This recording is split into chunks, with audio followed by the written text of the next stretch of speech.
how I track my fertility using my smartwatch. The biggest thing to note here is that everyone's different. My normal is going to be different than your normal, most likely.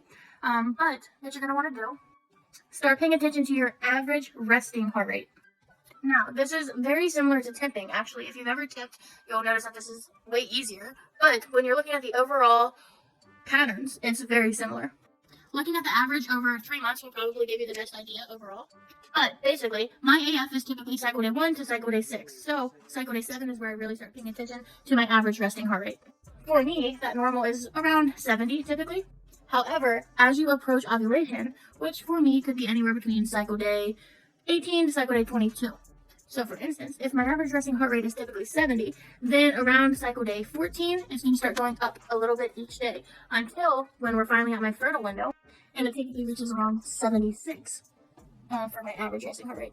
So that's pretty typical during my whole fertile week.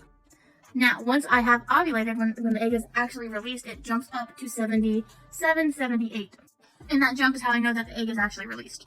Now, once it's released, my heart rate will typically stay around 78 until AF is about to arrive. I always know if it's going to arrive because 2 days prior, my heart rate will start dropping a little bit each day. So that by the time AF arrives, it's back down to about 74, and then when AF's over, it's back down